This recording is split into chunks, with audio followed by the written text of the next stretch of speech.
wacan oo wanaagsan daawadayaal meel kasta aad joogtaan halkani waa Samawada TV kusoo dhawaada falanqaynta arrimaha siyaasadda iyo sirdoonka caalamka qodobada wararkeena waxaa kamid ah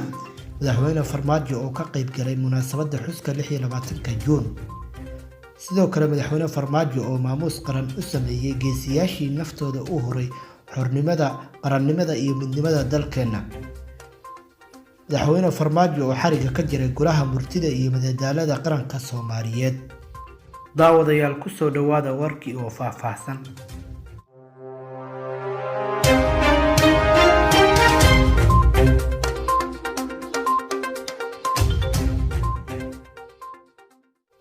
madaxweynaha jamhuuriyadda federaalka Soomaaliya mudane Maxamed Cabdullaahi Farmaajo oo ka qayb galay xuska sanad guurada 60aad ee ka soo wareegtay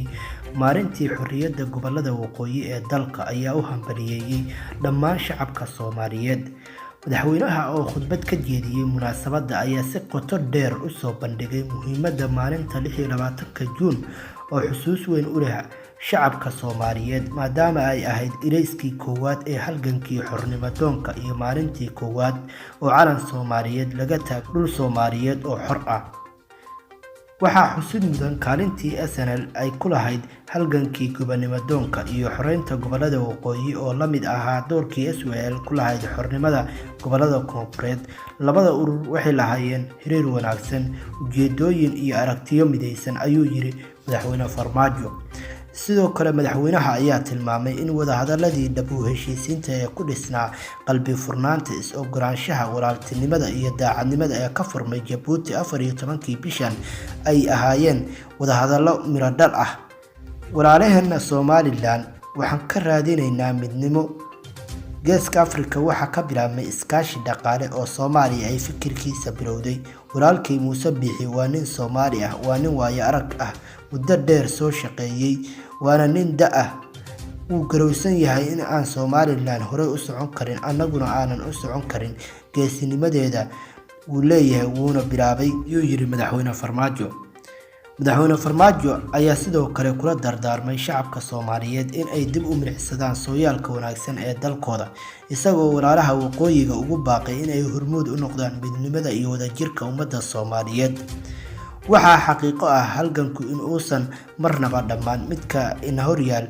waa uu ka duwan yahay kii gobonnimadoonka waase laga maarmaan inaan midnimo iyo geesinimo ku wajahno annaga oo Ilaahay kaashanayna si aan u xaqiijino mustaqbalka jiilasha dambe ee Soomaaliyeed intii ay socotay munaasabadu waxaa hadallo ku aadan halgankii xorriyadda iyo hiigsiga dadka Soomaaliyeed ee waqtigaas ka jeediyay mas'uuliyiin waxgarad abwaano iyo hobalada qaranka oo suugaan ku cabiray qiimaha midnimada wadaniyadda iyo wadajirka dhanka kale madaxweyne Maxamed Cabdullaahi Farmaajo oo sanad sharaf ay siiyeen cutubyo ka tirsan ciidanka xoogga dalka Bambey ku maamustay heesta calanka ayaa calan saaray madaxtooyada qaranka halkaas oo ay munaasabadu ku qabsantay munaasabadan waxaa ka qayb galay gudoomiyaha golaha shacabka mudane Maxamed Mursal Sheekh gudoomiye ku-xigeenka labaad ee aqalka sare senator Mawlid Xuseen Guhaad ra'iisul wasaaraha xukuumadda mudane Xasan Cali Khayre ra'iisul wasaare ku-xigeenka mudane Mahdi Maxamed Guureed gudoomiyaha maxkamadda sare mudane Baasha Yuusuf Axmed gudoomiyaha gobolka Banaadir ahna duqa magaalada Muqdisho mudane Cumar Maxamuud Maxamed Filish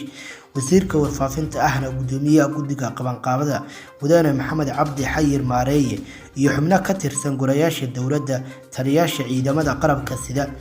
diblomaasiyiin iyo qaybaha kala duwan ee bulshada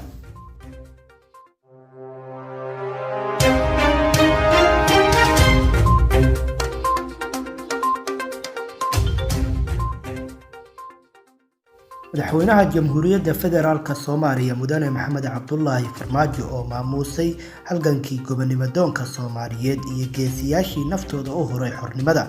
qarannimada iyo midnimada dalkeena ayaa ubax dhigay taalada daljirka daahsoon ee magaalada Muqdisho boqolaal shacab ah oo ay ka muuqato farxadda xuska 60 guurada xornimada iyo midnimada ayaa madaxweynaha kula dabaaldegay taalada daljirka daahsoon oo astaan u ah maamuuska iyo qiimeynta halyeey kasta oo Soomaaliyeed oo naftiisa iyo noloshiisaba u hora difaaca iyo horumarinta dalka madaxweyne Maxamed Cabdullaahi Farmaajo ayaa sanad sharaf ka qaatay cutubyo ka tirsan ciidanka xoogga dalka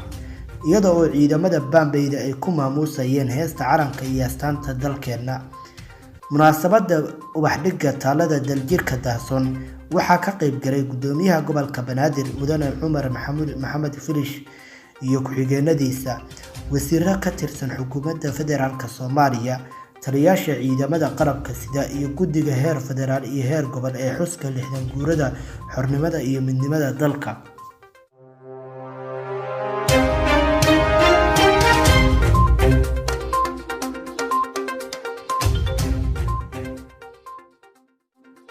madaxweynaha jamhuuriyadda federaalka Soomaaliya Mudane Maxamed Cabdullaahi Farmaajo oo xariga ka jira golaha murtida iyo madadaalada qaranka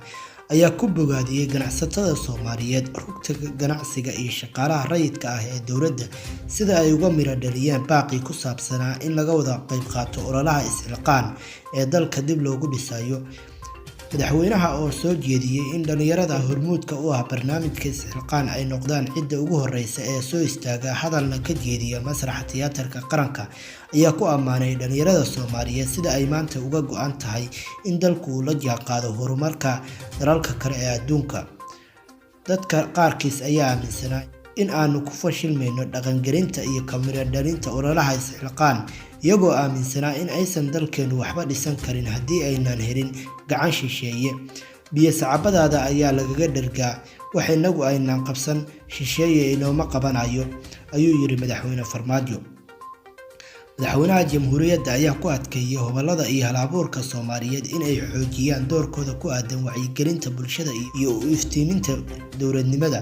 maadaama sanado badan kadib dib loo dhisay xaruntii golaha murtida. Soomaali waa nooshahay, awood ay dib ugu soo laabatana waa leedahay. waa dal hodan ah oo dadkiisu ay leeyihiin karti iyo hal abuur. waxa kaliya ee aan u baahannahay waa midnimo iyo in la xoojiyo wadaniyadda, isxilqaanka iyo ka shaqaynta danta guud, ayuu yiri madaxweyne Farmaajo. madaxweyne Maxamed Cabdullaahi Farmaajo ayaa mar labaad ummadda Soomaaliyeed ugu hambalyeeyay munaasabadda 26 Juun ee xorriyadda gobolada waqooyi, isaga oo shacabka ugu baaqay inay xoojiyaan midnimada, wadajirka iyo wax wada qaybsiga. sidoo kale madaxweyne Farmaajo ayaa xariga ka jiray taliska ciidanka booliska Soomaaliyeed oo si casri ah loo dhisay loona qaabeeyay. madaxa madaxweynaha Soomaaliya Maxamed Cabdullaahi Farmaajo xariga ka jiray ayaa ah wasaaradda warfaafinta, dhaqanka iyo dalxiiska xukuumadda federaalka Soomaaliya oo dib u habeyn casri ah lagu sameeyay. guud ahaan falanqayntii siyaasadda iyo arrimaha sirdoonka daawadayaal waa naga intaan qaybta xigta ku kulmayno. nabadgelyo.